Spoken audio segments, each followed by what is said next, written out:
La fois, j'ai dit à tout le monde, moi j'ai commencé à travailler avec mon père. Chez nous, c'est un don, c'est un héritage. Mais le don là, c'est pas n'importe qui peut prendre le don.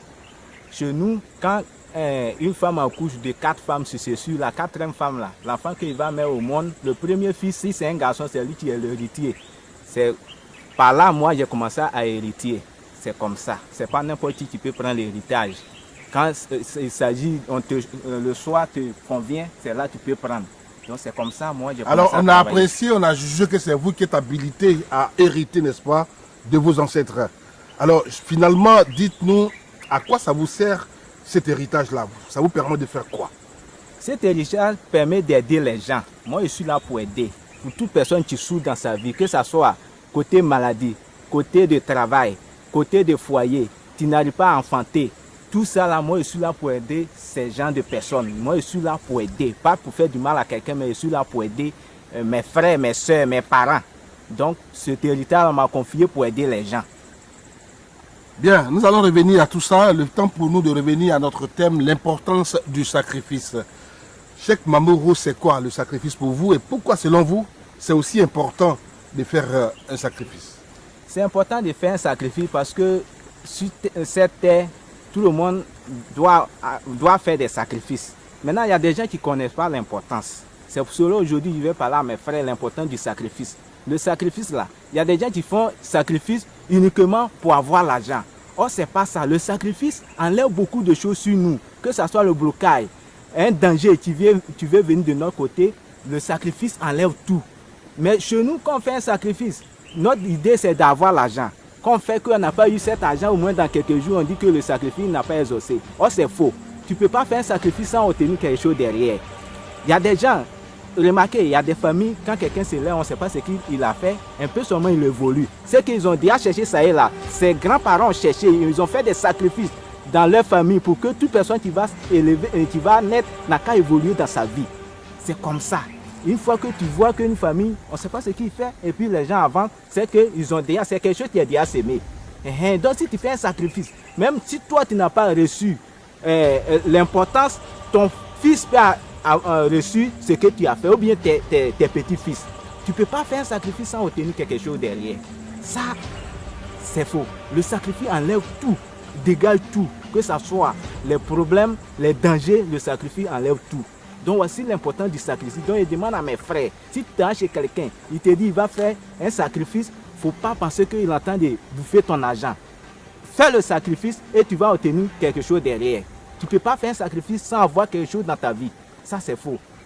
Vous semblez être sûr de cette affaire de sacrifice. Vous parlez avec beaucoup de conviction. Mais enfin, un sacrifice, comment faire un sacrifice?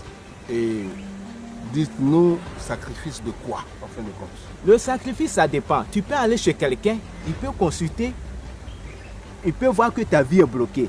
Que à travers, soit un cola, au moins 7 colas blancs, bien à travers, soit un poulet, si tu fais, ça va se débloquer. Donc c'est selon ça, au moins les sacrifices. On ne tombe pas dessus comme ça pour montrer les sacrifices. Il faudrait qu'on fasse une consultation.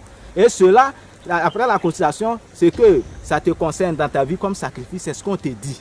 C'est comme ça qu'on fait les sacrifices. Tu ne peux pas te lever comme ça et puis tu t'as fait un sacrifice. Quand tu veux faire un sacrifice, il faut mettre dans ton idée. Soit tu peux lever un matin pour dire que aujourd'hui, soit je vais prendre un mouton, je vais sacrifier pour donner à Dieu. Tu peux faire le sacrifice, tu peux tuer le mouton et tu partages aux gens. Ça, tu as mis ta parole dessus. Mais il y a des sacrifices, il faudrait que quelqu'un te montre. Mais toi, tu ne peux pas savoir. Toi, tu dis je vais faire un sacrifice de mouton ou bien de poulet. Peut-être qu'il ne s'agit pas de ça dans ta vie. Il ne s'agit pas de ça dans ta vie. Il faudrait qu'on consulte pour voir clairement ce que tu dois faire. Mais en tout compte, tout sacrifice que tu vas faire, tu vas obtenir quelque chose derrière. Même si on t'a montré ou pas, toi tu te lèves uniquement, tu t'en fais sacrifice, forcément tu vas recevoir quelque chose en retour. Ça, c'est comme ça.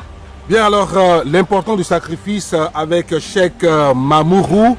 Nous en parlons et justement, je me pose la question et vous vous posez également cette question de savoir aujourd'hui, on nous parle de sacrifier un bœuf, un mouton, un cabri pour sauver notre vie. Le chrétien te dira, Jésus s'est déjà sacrifié et donc point n'est besoin de se sacrifier davantage. On remarque également que le blanc ne fait pas de sacrifice de bélier, mais il évolue. Alors, Cheikh Mamourou, expliquez-nous cette affaire. Les Blancs ne font pas de sacrifices de coq, de poulet, de bélier, mais ils évoluent. De quoi s'agit-il? Monsieur, vous-même vous le dites que c'est un blanc. Les Blancs et les Africains ne sont pas les mêmes.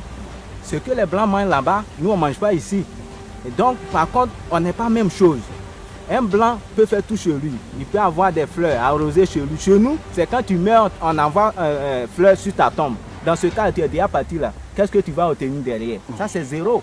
Donc, les Blancs et puis nous, c'est pas la même chose. C'est pas la même chose. Faut pas on va confondre les Blancs et puis les Africains. C'est pas la même chose. On n'est pas de même nature. C'est cela.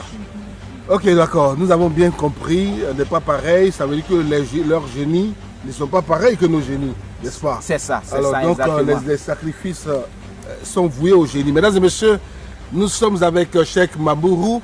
Mais quand le chrétien lui dit que Jésus s'est déjà sacrifié et qu'on n'a plus besoin de sacrifice, qu'est-ce que vous répondez? Sur ce côté-là, il voit que les chrétiens se trompent. Ils se trompent totalement. Souvent, même quand ils parlent au bord des églises ou bien en plein air, ils sont en train de dire n'allez pas chez les marabouts, ne sacrifiez pas des moutons. Ça, c'est faux. Les pasteurs, même, ils sont les premiers à faire des sacrifices. Les pasteurs. Moi, je ne peux pas tout dire. Ce sont des secrets, on ne peut pas tout dire à l'antenne. Mais il y a des pasteurs qui viennent chez moi. Il y a des pasteurs qui viennent chez moi pour qu'on n'a qu'à les aider, leur église va marcher. Donc, s'ils disent que le sacrifice n'a pas d'importance, parce que Jésus s'est déjà sacrifié, ça c'est faux. C'est faux. Lui s'est déjà sacrifié et nous-mêmes, on doit faire sacrifice dans notre vie pour que notre vie n'a qu'à évoluer. C'est comme ça. D'accord. Est-ce que vous pensez, dernière question, qu'en islam, le fait pendant la tabaski d'immoler des bœufs, des béliers, est-ce que vous pensez que c'est une forme de sacrifice? Oui, c'est une forme de sacrifice. C'est une forme de sacrifice. Dans l'islam même, il y avait un monsieur qui devait faire un sacrifice. Abraham, il devait faire le sacrifice, mais il n'avait pas eu le mouton. Donc il voulait sacrifier son fils. Mais comme il était un bon croyant, il croyait à Dieu, le moment où il était prêt à sacrifier son fils, Dieu a envoyé ce bélier pour qu'il n'ait qu'à sacrifier à la place de son fils. Donc le sacrifice est très important. Que ce soit en tabaski ou pas, le sacrifice est très important. Ça, je dis tout à tout le monde, à mes frères, à mes parents. Ils n'ont qu'à penser à ça. C'est très important. Dans le monde que nous vivons là, c'est très dangereux. L'homme nous est très mauvais. Il faudrait que notre vie en fasse une protection. Et le sacrifice peut te protéger. Ça peut tout enlever sur toi, blocage comme au niveau financier, tout. Qu'est-ce qu'on peut retenir, Cheikh Mamourou, aujourd'hui, en rapport avec le sacrifice, pour ceux qui nous écoutent? Qu'est-ce que vous attendez d'eux? Qu'ils vous appellent pour des consultations, envie de faire des sacrifices, ou bien c'est quoi? Qu'est-ce que vous voulez de ceux qui... Oui, c'est que moi je veux à mes frères, tous ceux qui vont entendre ma voix, ça c'est un numéro bonheur. Moi, ma voix est un bonheur. Donc, tous ceux qui vont entendre ma voix, ils n'ont qu'à m'appeler, ils n'ont qu'à me contacter pour que je puisse les aider. Moi, les gens qui se disent, ils sont promenés, ils n'ont jamais eu solution à leurs problèmes, c'est eux, mais j'ai besoin d'eux chez moi. Donc, ils n'ont qu'à m'appeler, il ne faut pas qu'ils vont exister. Mon numéro, c'est le 58 92 55 29. 58 92 55 29. Et pour tous ceux qui veulent être au-dessus de tout, veulent qu'ils soient aimés par tout le monde, ils n'ont qu'à venir, ils n'ont qu'à m'appeler. Ils vont avoir cette puissance-là dans ma main. Merci de nous avoir suivis. C'était avec Cheikh Mamourou sur Vision Nocturne dans le cadre du 6e sens pour parler de l'importance du sacrifice. Merci de nous avoir suivis. Les numéros s'affichent au bas de l'écran. 6e sens, c'est le sens.